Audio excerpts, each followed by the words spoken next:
직원들과 내가 함께하는 동역자, 동반자 혹은 동료 관계가 되기를 원하시죠. 그렇다면 경영자와 직원이 기브 앤 테이크 관계로 가지 마시고 경영자도 특정한 어떤 목표를 향해서 직원들도 특정한 목표를 향해서 경영자와 경영자가 되어서 공동의 목표를 향해서 가다 보면 어때요? 점점 가까워져서 어느 정점에 가면 이 관계가 혼연일체 조직이 될 수 있단 말이죠. 그러면은 내가 너 이끌어줄게, 너는 나 따라와, 그런 관계가 아니라 우리는 다 공동의 목표를 향해서 달려가고 있는 플레이어들입니다. 다만 맡은 역할이 CEO로서 최종적인 의사결정 권한을 맡고 있을 뿐이고 당신은 그 역할을 맡고 있을 뿐이에요. 그래서 우리는 공동의 목표를 향해서 함께 달려가는 동역자죠. 참 우리나라 참 호칭 문화, 나이 문화, 연고주의, 참 이 세 가지 참 이 세 가지 호칭 문화, 이 호칭이 관계를 결정해요. 두 번째, 나이 문화, 나이가 지식을 결정해요. 오죽하면 사실 나이가 어린 게 아니죠. 나이가 적은 거지 어린 거예요? 아닙니다. 나이 많은 어린 사람이 엄청 많고 나이 적은 어른도 엄청 많습니다. 그런데 우리는 나이가 적으면 어리다고 불러버리죠. 어리다, 어리석다 이런 말이잖아요. 그러니까 나이가 적은 거지 어린 건 아니거든요. 근데 나이 문화 너무너무 강하죠. 마지막으로 연고주의. 우리 종친이에요. 뭐 이런 것부터 시작해서 어디 출신이에요. 이 세 가지가 저는 참 우리나라 기업의 조직 문화에 참 긍정적인 역할 한 부분이 있습니다. 물론 있습니다. 호칭이 명확하면요, 관계가 빨리 설정되고 일사불란함에 도움이 되죠. 애매할 때 나이 많은 사람을 딱 책임을 세우면 그 책임이 명확해지는 측면도 있고, 연구주의가 뭐예요? 서로 이렇게 끌어주고 연대하고 신뢰하고 뭐 그런 긍정적 측면도 전혀 없지는 않지만 오늘날에 있어서 호칭 문화, 나이, 연고주의, 이것들이 장애로 작동하는 경우가 꽤 많습니다. 조직이 책임 중심 문화라고 하고 고객 중심 문화로 가야 되는데 이걸 방해하는 요소가 많죠. 그래서 문화, 직급체계, 근로시간, 좌석 이런 것들에 대해서 혁신하는 이야기들이 많이 나옵니다. 할 말 하는 문화가 나와야 된다. 그래서 SK이노베이션 같은 경우도 수평 자율기업 문화가 급여와 성과급 그리고 복리후생보다 우선순위가 된다라고 이야기를 하고요. 직급체계를 PM, 즉 매니저로 통합시켜버렸습니다. 그리고 총 근로시간 범위 안에서 자유롭게 일할 수 있도록 유연근무 제도도 형성을 했습니다. 모두가 똑같이 출근하고 똑같이 퇴근하는 것이 아니라 범위 9시, 아침 7시부터 저녁 8시 사이에 하루에 8시간 하면 됩니다. 회의 시간은 서로 맞춰서 하십시오. 가죠. 좌석도 마찬가지입니다. 2019년부터요, 자율좌석제를 시행해서 칸막이를 없애버리고 공유 오피스스러운 근무 중심의 워킹존과 건강 및 복지를 위한 퍼블릭존으로 구성되어 있어요. 집중 근무할 사람은 조용한 데로 오고 약간 백색 소음이 있으면서 대화를 들으면서 일할 사람은 카페스러운 공간으로 가고 약간 휴식하면서 할 공간은 빈백 있죠. 빈백 같은 데 가서 이렇게 일할 수 있도록. 저기 공덕동도 SK텔레콤 쪽이죠. SK텔레콤 사무실 가봐도 그렇게 구역이 섹션이 나눠져 있습니다. 각 기업마다, 저처럼 각 기업 사무실 많이 다니는 사람 아마 없을 텐데 분위기가 좀 느껴지죠. 뭡니까? 수평적인 조직 문화를 만들었을 때 책임 중심 문화로 갈 수 있기 때문에 그렇죠. 조직 문화를 개선하는 게 왜 중요하냐? 지금의 흐름에 있어서는 결론부터 제가 말씀드리면 시키는 대로만 일을 하는 사람들로 신입사원들을 채우겠다? 그렇게도 괜찮으면 하셔도 괜찮다니까요. 그러나 그렇지 않죠. 인재들이 안 와요. 빨리 떠나가 버립니다. 두 번째, 시키는 대로만 했는데 현장에서 달라요. 성과가 안 납니다. 그게 더 중요하죠. 실제로 잡코리아 알바몬에서 조사한 걸 보니까 2021년 조사인데 불합리함을 느낄 때 퇴사를 생각하게 된대요. 직접적으로 불만을 표현하진 않았지만 곧 그만둬야겠다고 생각하는 계기가 불합리한 조직 문화를 경험했을 때래요. 그래서 그걸 이거 뭐 그럴 수도 있지 하는 것은 18%밖에 안 됩니다. 그러니까 직원들이 입사를 해서 이제 근무 경험을 하는 거죠. EXM이죠. Employee Experience Management죠. 직원 경험을 했을 때 그 경험이 안 좋으면 지금 당장은 아니어도 내가 이 회사에서 오래 일하기 어렵네 라고 생각한다는 거예요. 그리고 그것을 회사 내에서 이야기 안 하죠. 어디서 이야기해요? 블라인드가 있죠. 잡플래닛도 있고 잡코리아도 있고 나름대로 당신들의 카톡방도 있고 많이 있습니다. 조직의 수평 문화 때문에 힘듭니다. 조직 문화 레알 이해가 안 됩니다. 아이고 제가 좀 이렇게 해왔는데 조직의 수평 문화 한다 그래가지고 더 어려워요. 이 회사는 꼰대들이 많아서 어려워요. 딴 데 가서 얘기하고 있습니다. 다 얘기하고 있습니다. 조직문화 요소는 기본적으로 이런 5가지 요소라고 일반적으로 많이 이야기하고 저희도 이런 이야기를 계속하고 있죠. 핵심 가치, 비전과 미션, 규범과 규칙, 행동 양식, 의사소통. 조직문화에 관련된 이야기를 할 때마다 반드시 나오는 요소가 있는데 그게 뭐냐? 바로 이 앞에 있는 핵심 가치, 즉 비전과 미션에 관련된 이야기입니다. 철학적인 요소인 거죠. 가인지 중에서 가치 경영에 해당되죠. 필립 코틀러가 마켓 3.0에서 이 조직 문화에 대한 이야기를 했는데 이 조직 문화가요, 3가지가 일치했을 때 진정성이 됩니다. 제가 현장에 가보면 경영자 여러분들이 조직 문화 중요하다는 건 아시죠? 그래서 직원들을 존중합니다. 고객을 중요하게 생각합니다. 이 사회도 중요합니다. 이렇게 단편, 이렇게 파편적으로는 다 이야기하세요. 그런데 회사가 어려워지면 어떡합니까? 그게 잘 지켜지지가 않잖아요. 왜 그러냐? 이것 때문이에요. 필립 코틀러가 말한 것처럼 고객 가치를 선언하는 것과 우리 기업 가치를 말하는 것과 직원 가치를 말하는 것 간의 이 교차점을 관리해야 조직문화 3.0이 일어나요. 조직문화는 조직의 스피릿을 담고 있다. 필립 코틀러는 소비자가 자신의 소비를 결정할 때 공급자의 존재가 어떠한지를 고려해서 소비한다. 아무리 가성비 좋은 상품을 내놓은 기업이라 하더라도 그 기업이 가진 문화가 영적이지 못하다면 등을 돌리는 것이 고객이다 라고 말했어요. 영적이다 이 말은 의미적이다 이렇게 해석하시면 돼요. 그러니까 우리 회사는 직원들의 행복을 위해서 존재합니다 라는 말을 고객에게도 할 수 있고 사회에 가서도 할 수 있어야 돼요. 그렇다면 그건 가능합니다. 예를 들어서 제가 여러분들에게 비즈니스는 사랑입니다. 비즈니스를 사랑으로 하는 경영자들을 세워서 그 산업을 사랑이 넘치도록 신뢰가 넘치도록 해야 풍요로울 수 있습니다 라는 이야기를 여러분들에게 제가 하는데 직원들에게 못해요.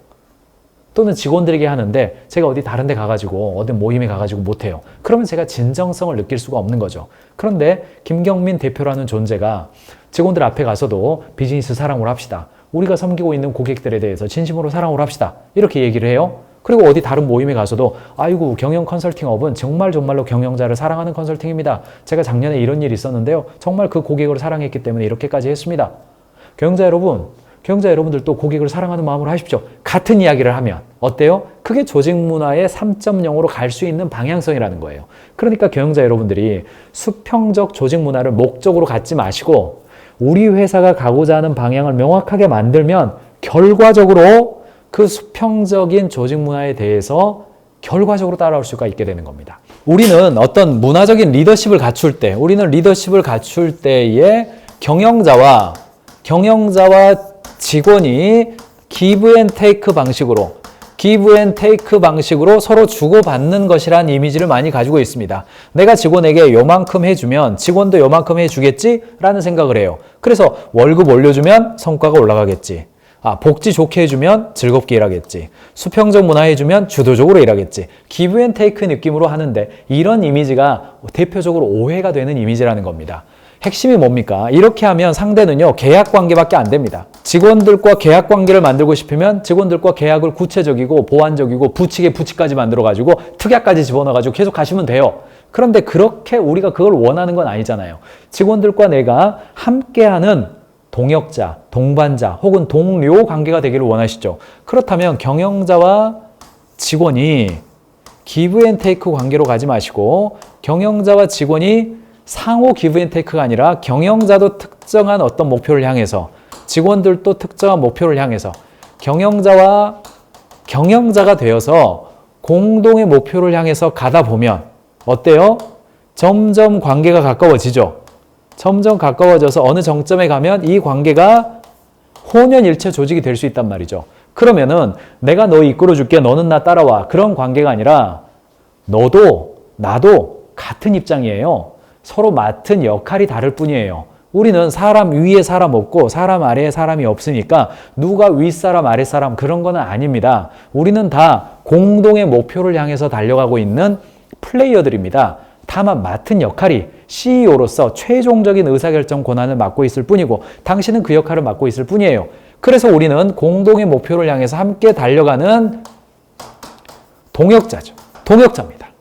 직원들을 계약 관리해서 용병 만드시겠습니까? 아니면 동역자를 만들어서 용병이 아니라 선교사 같은 사람, 용병은 돈 안 주면 안 합니다. 선교사는 돈 안 줘도, 아니 돈 줘 가면서까지 하는 걸 선교사라고 그러죠. 그러니까 구성원들을 용병처럼 만들지 마시고 마치 선교사처럼 만들어서 자발적으로 자신이 가지고 있는 대의, 어떤 소명의식, 어떤 미션, 선교사를 영어로 미셔너리라고 부르잖아요. 어떤 그 미션에 헌신하는 사람으로 함께하고 싶다. 그렇다면 반드시 이게 너무너무나 중요한 겁니다. 이 공동의 방향성.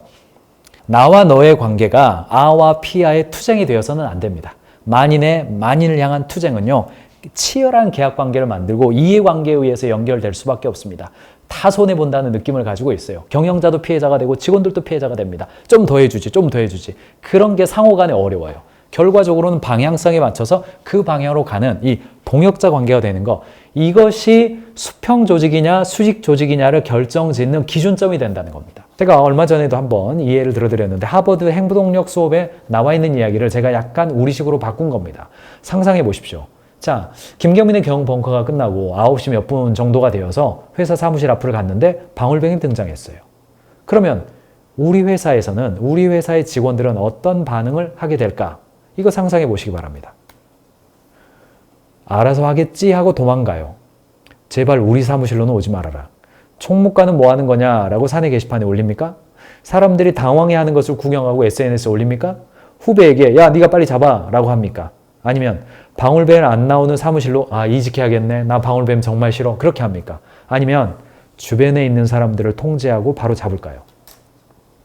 여러분 회사의 출입구에 방울뱀이 등장했어요. 뭐 독이 없고 뭐 문제 없는 거라고 봅시다. 이거 뭐 119 신고하는 게 지금은 정답이겠습니다만 어쨌든 바로 조치해야 되는 그런 상황이라고 보겠습니다. 그렇다면 주변에 있는 사람들을 통제하고 내가 가만히라도 가져가서 혹은 뭐 신문이라도 뒤집어 엎어서 혹은 입던 옷이라도 벗어가지고 딱 덮어가지고 바로 처리를 할 수 있는 사람이 몇 명이나 될까요? 즉 실행에 포커스하는 사람이 몇 명이나 될까요? 직원들은 관객이 되어서는 안 되고 플레이어가 되어야 되잖아요. 관객이 아닌 플레이어가 되기 위해서 어떻게 해야 되느냐, 이 문제에 대해서 이 하버드 행동력 수업의 저자는 이런 이야기를 합니다. GM에서는, 제네럴 모터스에서는 회사에 방울뱀이 나타나면 우선 방울뱀 대책위원회를 구성한다. 그리고 나서 뱀에 대해서 많이 아는 컨설턴트를 초빙한다. 그 후 이 문제를 놓고 1년 내내 왈가왈부 이야기만 하다가 마지막으로 동물원을 세우기로 결정한다. 너무너무나 해학적인 어떤 그런 이야기입니다. GM은 2009년 파산을 맞아 자취를 감추었죠. 그래서 조직 내에서 실행력을 중심으로 조직 문화를 만들고 직급 구조를 만들고 수평적인 문화도 만들어야 되는데, 자, 호칭 문화.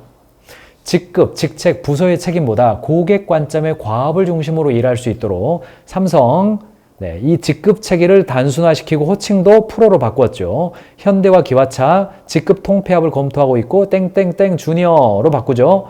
SK 누구누구님, 누구누구 TL님 바꿨습니다. 매니저로 호칭을 통일하죠. 자, LG는 어때요? 누구누구 책임, 누구누구 선임, 연구원으로 호칭 통일했습니다. 카카오그룹, 모든 카카오의 계열사는 다 영어 호칭, 데이비, 팀, 톰 이렇게 이야기합니다. 네이버하고 CJ는 예전부터 누구누구님, 님자만 붙이는 것으로 그렇게 되어 있습니다. 그러니까 호칭을 바꾸는 것은 수평 문화를 위해서가 아니라 뭐예요? 책임을 분명하게 하는 거예요.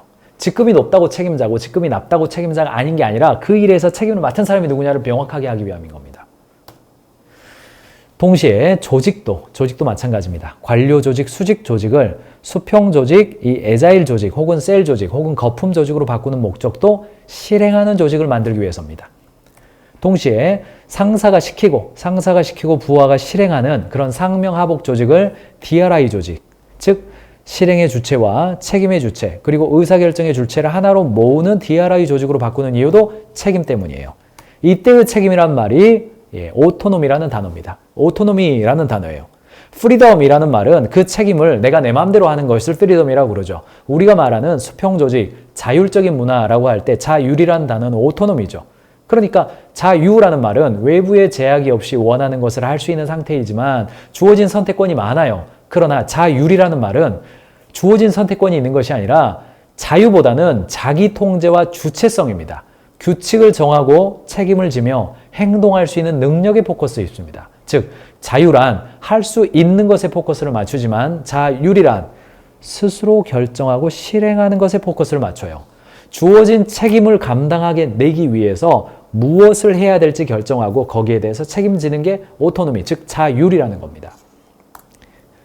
조직 전체 관점에서 어떻습니까? 기업이란 조직 가치를 목적으로 리더십과 시스템을 통해 그 방법이죠. 자원을 집중해서 수단입니다. 실행하는 것. 이게 존재 방식이에요. 경영자도 우리 회사 행복하다, 복지가 좋다 여기에 포커스하지 마시고 우리 회사를 설립한 그 책임이 뭐냐에 포커스를 하셔야 된다는 겁니다. 영상이 플레이가 되면 함께 보죠. 네, 영상이 지금 소리는 안 나오니까요. 시선으로 좀 보십시오. 이 젠슨 황이 한 인터뷰에서 이런 이야기를 합니다. 좋아하는 일이라는 개소리. 소리 나오고 있습니까? It's not easy to do. 네. And when you're doing something that's not easy to do, you're not always enjoying it. I don't love every day of my job. I don't think every day brings me joy, nor does joy have to be the definition of a good day. And so I think that what people misunderstand is somehow the best jobs are the one that brings you happiness all the time. I don't think that that's right.